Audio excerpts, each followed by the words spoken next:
Salut tout le monde et bienvenue pour cette nouvelle vidéo. Donc si je me trompe pas, on doit être dans l'E-My Mailbox numéro 7. Et vu que j'ai plein de choses à vous montrer et plein de choses à vous dire, on va entamer tout de suite. Alors le premier roman que j'ai reçu, c'est donc Tranche de mort de Franck Vinchon, paru aux éditions La Société des écrivains. Donc apparemment c'est un petit recueil de nouvelles qui aborde la mort sous différents points de vue et différentes manières. Donc je suppose que ça va être sympa à voir. Ensuite, on a Night World, le tome 8, Le Royaume des Ténèbres, écrit par L.J. Smith. Ça paraît donc chez Michel Lafon dans la collection jeunesse. Alors, je vais pas vous montrer les autres tomes parce que là, on n'aurait pas fini, vu qu'il y a 7 tomes plus un guide. Mais je pourrais toujours vous ajouter les titres ou vous en parler un peu plus en détail si ça vous intéresse. Donc, vous le savez, moi j'adore cette série, c'est vraiment une auteure que j'aime particulièrement.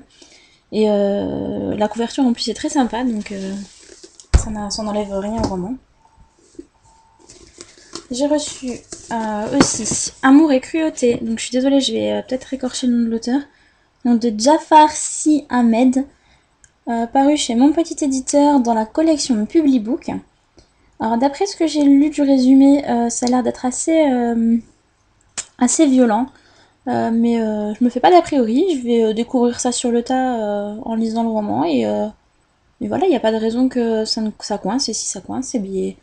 Tant pis quoi, je verrai bien. Je connais pas du tout, donc je peux pas je peux pas vous en parler plus que ça quoi. Et enfin, j'ai reçu donc Instinct, le tome 2 de Vincent Villeminot. Donc j'avais lu le tome 1 il y a un petit moment maintenant. Et bon, j'avais pas particulièrement accroché, mais comme j'ai reçu les épreuves du tome 3, je me suis dit qu'il fallait que j'aborde la série sous un. Enfin, qu'il fallait que je donne les meilleures chances possibles à la série, donc la lire complètement, ce serait déjà une bonne chose. Donc voilà. Donc ça paraît chez Nathan, collection Blast. Et j'aime assez les couvertures en fait. Je trouve ça sympa que ce soit la même couverture avec seulement une couleur différente. Donc le premier est en rouge, le deuxième est en vert. Il me semble que le tome 3 est violet. Enfin violet, je parle juste des inscriptions, hein, attention. Donc voilà.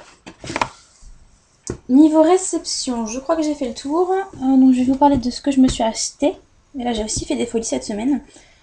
Donc j'ai pris tout d'abord L'étreinte des ténèbres, donc c'est le monde de la chasseuse de la nuit, le tome 2 de Janine Frost. Donc le premier tome donc ici. Alors, j'avais beaucoup décrié la couverture, qui comparée à la première était vraiment... elle était pas très jolie, mais au final, une fois qu'on a le livre, ça rend beaucoup mieux que l'image de couverture qu'on peut trouver sur internet. Donc ça c'est déjà une bonne chose. Donc le premier spin-off était sur Spad, et le deuxième sera sur Moncheres. Et voilà, donc je suis impatiente de découvrir ça, sachant que j'adore Janine Frost. Donc je vais sûrement vous en parler très vite.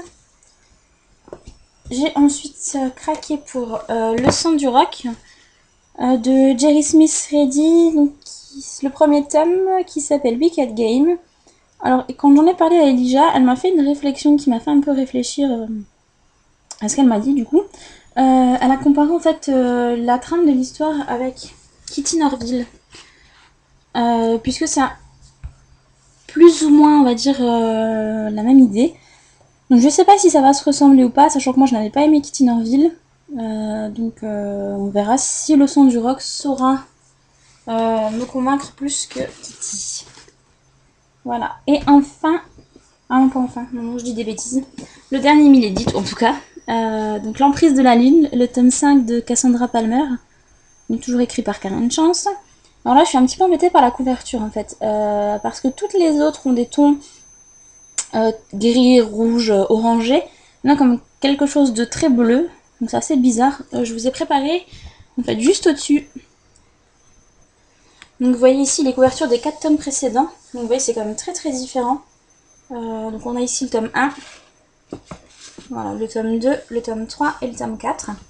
Et donc le tome 5 fait un peu tâche je trouve. Bon ben après ça c'est juste une petite réflexion comme ça en passant. Voilà. Et ensuite, je suis tombée donc dans une braderie, dans une grande surface, une braderie littéraire entre guillemets, sur deux petites choses qui m'ont l'air assez sympas. Donc c'est tout d'abord les énigmes vampiriques. Alors c'est écrit par Stéphanie Bousset. Donc c'est plus de 80 casse-têtes à vous glacer le sang. C'est paru chez Marabout.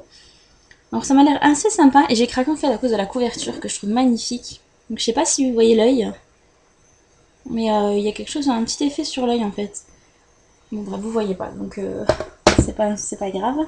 Et je me suis pris aussi la boîte à énigmes vampiriques, donc dans la même collection. Et je crois que c'est même, les mêmes questions. Simplement que l'objet en lui-même est un peu plus joli. Et puis donc vous voyez à l'intérieur, en fait ce sont des petites cartes triées par catégorie. Et je vous montre une petite carte. Voilà. Donc vous avez une petite énigme. Oups. Une petite énigme avec une petite image. Et les cartes sont vraiment bien décorées. C'est vraiment très très joli. Voilà. Alors on a fait le tour de ce que j'ai reçu. Je vous retiens encore deux toutes petites secondes pour vous donner une petite info. J'ai 5 tonnes d'une nouveauté qui va apparaître chez Milady prévue pour vous. Mais je mettrai le concours en ligne quand on aura passé les 10 000 visites sur le blog. Donc on est à peu près à 8130 je crois ce matin. Donc ça peut aller très très vite. Donc je compte sur vous pour faire péter mon compteur. Je vous fais de gros bisous et je vous dis à la semaine prochaine.